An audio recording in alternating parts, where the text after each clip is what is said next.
Perkawinan usia anak masih menjadi persoalan serius yang bertentangan dengan tujuan pembangunan berkelanjutan, khususnya SDGs 5.3, tentang penghapusan praktik yang membahayakan anak. Sejalan dengan Asta Cita keempat yang menempatkan pembangunan SDM serta pembangunan peran perempuan dan pemuda sebagai prioritas, upaya percepatan pencegahan kawin anak perlu dioptimalkan.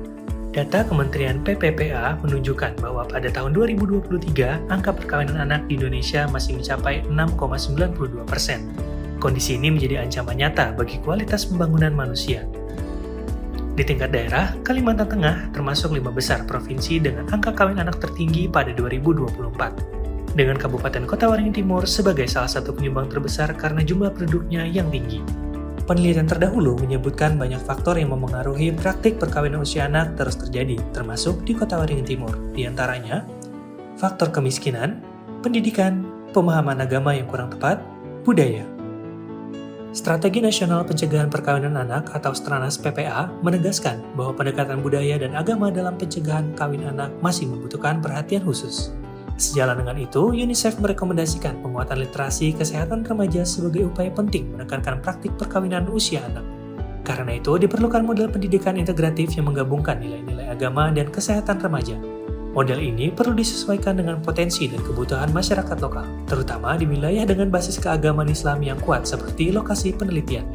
Penelitian ini bertujuan merancang model pendidikan integratif yang menggabungkan nilai agama dan kesehatan remaja berbasis komunitas sebagai upaya pencegah perkawinan usia anak, sekaligus menghasilkan rekomendasi kebijakan dan strategi penguatan pendidikan agama yang berkelanjutan dan sesuai dengan kebutuhan lokal.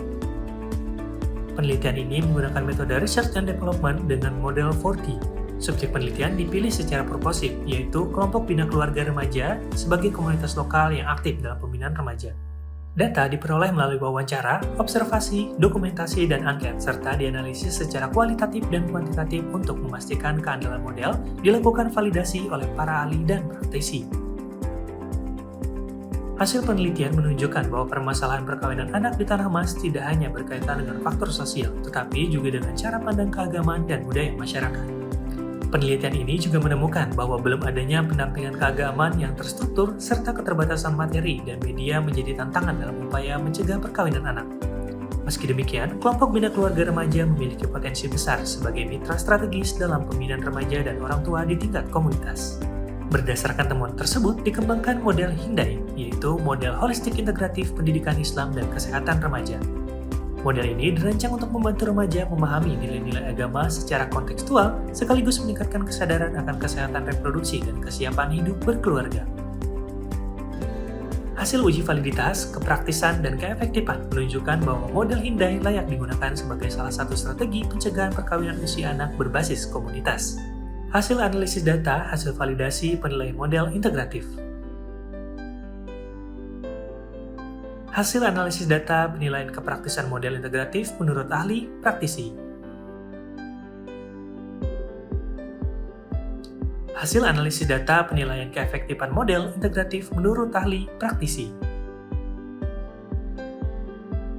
Model integratif pendidikan agama dan kesehatan remaja memberikan pendekatan yang lebih menyeluruh dalam upaya pencegahan perkawinan anak.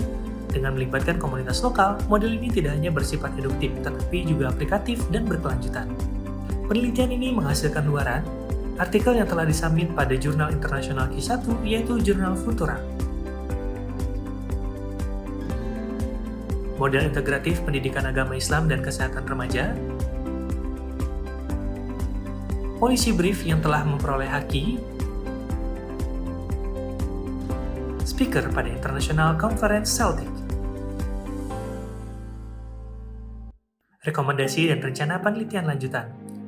Sebagai tindak lanjut, penelitian ini merekomendasikan pengembangan bahan ajar, media edukatif, serta pelatihan bagi kader dan penyuluh agar implementasi model dapat berjalan optimal.